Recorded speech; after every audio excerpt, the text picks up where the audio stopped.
Hello dear student, you all are most heartily welcome to the official YouTube channel आज संत कबीर विद्यापीठ।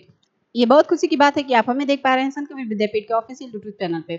और जो आज हमारी आपसे डिस्कशन होने वाली है वो डिस्कस हम करेंगे चारपीट मेथड को लेकर के। चारपीट मेथड हमें पता है कि solution of non linear partial differential equation का ही पार्ट है, और जिसमें हम general method of solving partial differential equation of order 1 and word 1 order degree 2 independent variable के बारे में जानेंगे कि उसको हम अप्लाई कैसे करते हैं, एक्स का एप्लीकेशन कहाँ होता है और वाई का अप्लाई कहाँ करते हैं। तो चलिए बिना लेट किए हुए, बिना देरी किए हुए क्लास को स्टार्ट करते हैं। हम देखेंगे कि जैसा आप देख पा रहे हैं कि बीएससी फोर्थ सेमेस्टर है ना, बीएससी फोर्थ सेमेस्टर मैथमेटिक्स की बात हो रही है। ये यूनिट थ्री की बात चल रही है यहाँ पे। यूनिट थ्री में हम पढ़ रहे हैं चारपीट मेथड को। चारपीट मेथड में हम देखेंगे कि कितने टाइप के मेथड होते हैं और मेथड को हम किस तरह से अप्लाई करते हैं। तो चलिए देखेंगे कि solution of non linear partial differential equation, जिसमें हम लेक्चर नंबर 2 को पढ़ रहे हैं। इसके पहले हम चारपीट मेथड के डिफिनीशन को समझा चुके हैं आपको, और उसमें हम डिनोट करना भी आपको सिखाए हैं किस तरह से डिनोट करते हैं। तो हम देखेंगे कि general method of the solving partial differential equation, general method of the solving partial differential. अगर आपको नहीं दिख रहा है तो मैं लिख देती हूँ, डोंट वरी। यहाँ पे हम लिखेंगे solving partial differential equation of order, यहाँ पे देखेंगे of order 1 at but any degree into independent variable x and y। ये x एंड y, ये हमारा जो इंडिपेंडेंट वेरिएबल है ये x एंड y, इसको हमें किस तरह से कंसीडर करना है, किस तरह से हम अप्लाई करेंगे पार्टिशियल डिफरेंशियल इक्वेशन के अंदर, उसको देखते हैं। तो हम देखेंगे कि let us consider the partial differential equation. Let us consider the partial differential equation of the first order and non linear in P and Q as in P and Q as ये हो जाएगा। फिर हम यहाँ देखेंगे कि हम equation number जब 1 बनाएंगे, इक्वेशन नंबर 1 यानी कि पार्टिशियल डिफरेंशियल इक्वेशन के अंदर जो चारपीट मेथड का इक्वेशन नंबर 1 होता है उसको हम किस तरह से लिखते हैं। तो हम लिखेंगे यहाँ पे f x y z p q equal 0 equation number 1 called equation number 1 बन जाएगा। फिर हम देखेंगे कि we know that dz equal p dx plus q dy, यानी कि हमारा जो इक्वेशन नंबर 2 बनेगा, इक्वेशन नंबर 2 हमारा जो बनेगा उसमें हम लिखेंगे कि we know that dz equal p dx plus q dy called equation number 2। हमारा इक्वेशन नंबर 2 ये बन जाएगा। फिर हम देखेंगे इसी में the next step in the find another relation. The next step is to find another relation. Another relation में हमें मिलेगा कि जो हमारा तीसरा रिलेशन मिलेगा वो मिलेगा हमें f x y z p q equal 0 that call equation number 3। ये हमारे इक्वेशन नंबर 3 बन जाएंगे। फिर हम देखेंगे such that when the value of the p and q obtained the solving 1 and 3q submitted in the 2, it become the integrable. The integration of the 2 will be the complete integral of 1, है ना। तो फिर हमें जो नीचे order मिलेगा in order to obtain, यानी कि equation number 3 differentiating of partly 1 and 3 with the respect to x and y, we get x and y we get ये हमें मिल जाएगा। अब हमने क्या देखा, हमने देखा अभी तक हमारा जो चारपीट मेथड है ना, हमारा जो चारपीट मेथड है उसके अंदर हमारे कौन कौन से इक्वेशन बने। फर्स्ट ऑफ ऑल हमारा मिला f in bracket that x y z p q equal 0, जिसको हमने कहा इक्वेशन नंबर 1। फिर हमने देखा next step is the find another relation में, उसके पहले वी नो दैट जिसमें हमें मिला dz equal p dx plus q dy, जिसको हमने क्या कहा, हमने कहा इक्वेशन नंबर 2। फिर फाइंड अनदर द रिलेशन में हमने देखा इक्वेशन नंबर 3 को, जिसमें हमें मिला f x y z p q equal 0 call find that equation number 3। फिर हम देखेंगे सच the when the value of the p and q obtain the solving 1 and 3, यानी कि equation number 1 and equation number 3 are the submitted in the 2, it becomes the integrable and integration 2 will be the complete integration of 1। फिर in order obtain of differentiation partly and equation number 1 and equation number 3 the with respect x and y, इसके respect में क्या आएगा x and y। फिर हम यहाँ पे देखेंगे जब, तो हमें मिलेगा इसके रिस्पेक्ट में कोई इक्वेशन नंबर 4 को बनाने के लिए कि del f upon del x, ये हो जाएगा डेल f, वेट मिनट में कलर चेंज कर लेती हूँ, del f upon del x plus del f upon del x p plus del f upon del p divided by x plus del f divided by del q into del q divided by del x equal 0। ये हमारा equation number 4 बन जाएगा, ये हमारा equation number 4 बनेगा, ये हमारा equation number 4 बन जाएगा। और फिर हम आगे देखते हैं, आगे जब हम देखेंगे तो हमें देखने को क्या मिलेगा। आई होप इतनी सारी चीजें आपको समझ में आ गई होंगी। और हम अब देखेंगे कि हमारा नीचे क्या चीज कह रहा है, मेथड की तरफ हम बढ़ रहे हैं, हम अपने मेथड की तरफ बढ़ रहे हैं।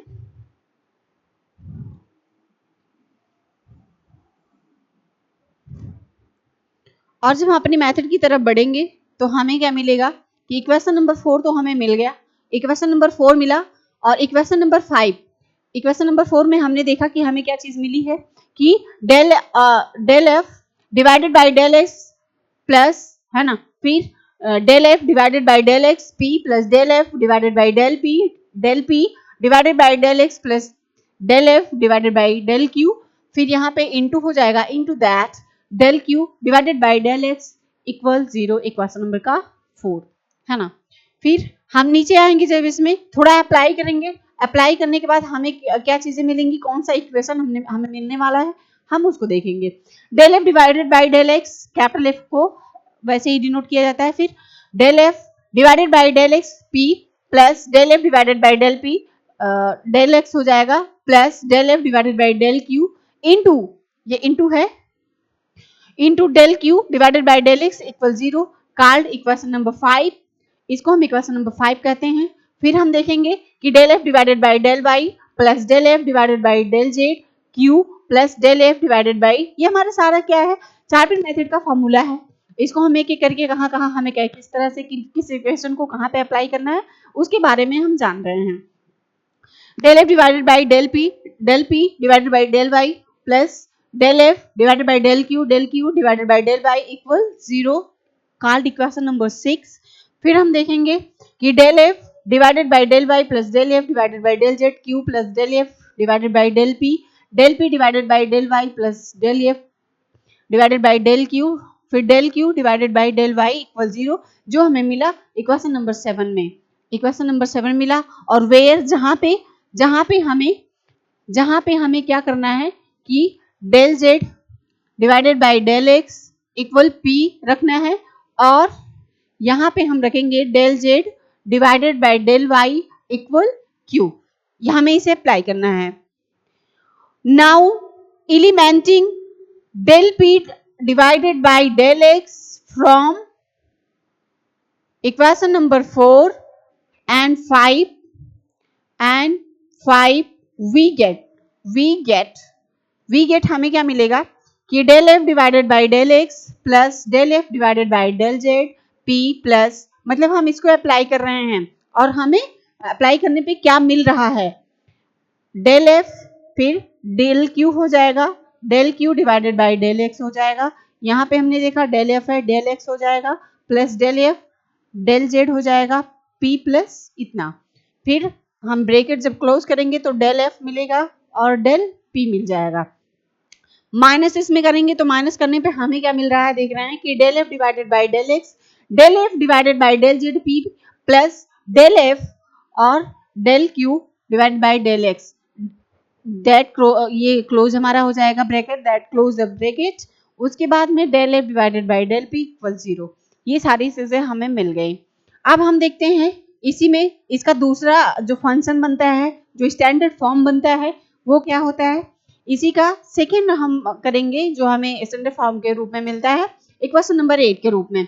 तो del f divided by del x, del f divided by del p minus, यहाँ पे माइनस रहेगा, यहाँ पे माइनस रहेगा, del f divided by del x, del f divided by del p, और लास्ट में हम जब इसको और इसको ऐड करेंगे तो हमारा मिलेगा p plus del f divided by del q, del f divided by del minus del f divided by del q, del f n divided by del p, a q n, फिर क्या हो जाएगा ये del q divided by del x equal 0, जिसे हम equation number 8 कहते हैं।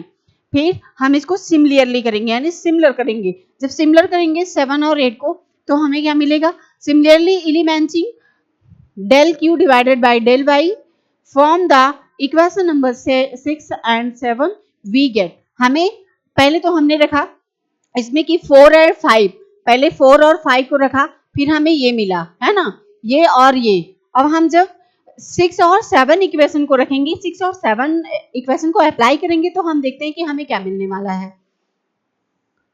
4 5 को रखने के बाद हमें क्या मिलने वाला है वो हमने देखा, और अब हम रखेंगे इक्वेशन नंबर 6 और 7 और हम देखते हैं कि हमें वी गेट, यानी कि हमें क्या मिलता है, वी गेट अर्थात हमें क्या मिलने वाला है। तो हम देखेंगे कि हमें जब हम इक्वेशन नंबर 6 एंड 7 को रखेंगे, equation number 6 and 7 we get, यानी कि हम 6 और 7 को रखेंगे तो हमें क्या मिलने वाला है, del f divided by del y, del f divided by del q minus del f divided by del y, फिर del f divided by del q हो जाएगा, प्लस करेंगे, प्लस करने पे हमें मिलेगा del f divided by small f रहेगा divided by del z, है ना, फिर del capital f divided by del q, minus करेंगे तो del f divided by del z minus del f divided by del q, फिर हमें 4 और 5 में p वाला फंक्शन मिला था, यहाँ पे हम देखेंगे हमें q का फंक्शन मिला है। हमने इसके ऊपर वाले में देखा था जब 3 और 4 को अप्लाई किया था तो हमें बीच में p मिला था, आपने नोटिस किया होगा, और यहाँ पे हमें क्या मिला, यहाँ पे हमें q मिल रहा है। तो ये जब अप्लाई करेंगे तो हमें लास्ट में मिलेगा del p divided by del y equal 0, और equation number 9, call equation number 9,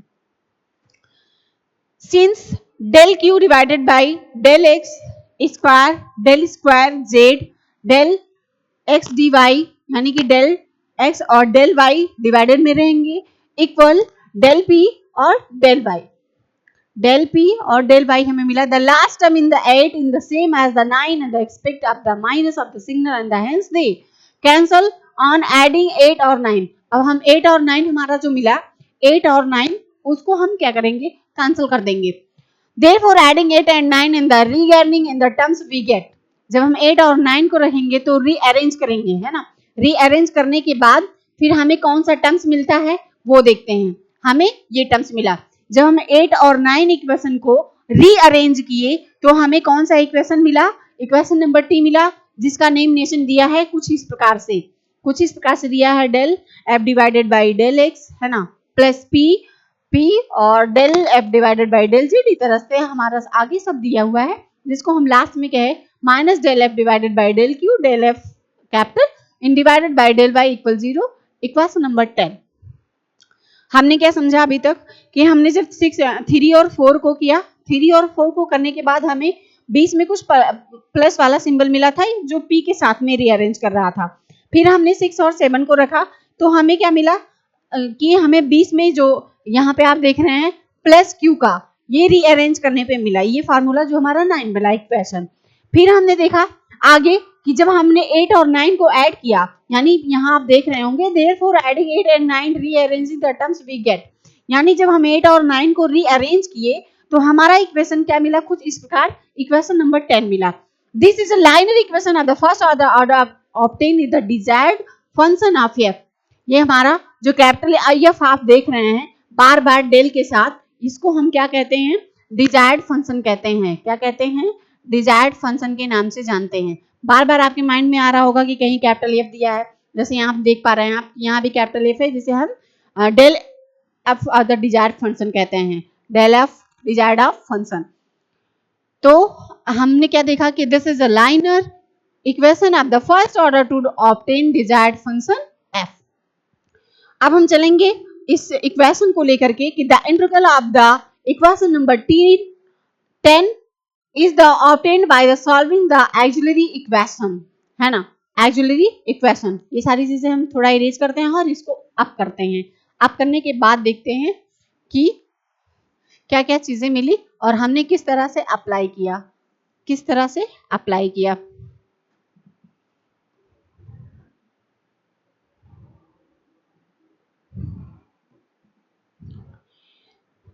तो हो गया ये कि the integral of the 10 is the obtained by solving of the auxiliary equation dp divided by del f divided by del x upon dx। फिर इसमें हो जाएगा आपका p del f divided by del z, फिर इसी तरह से dp dq dz और ये आपका आ जाएगा क्या dxy, फिर dx dy एंड df।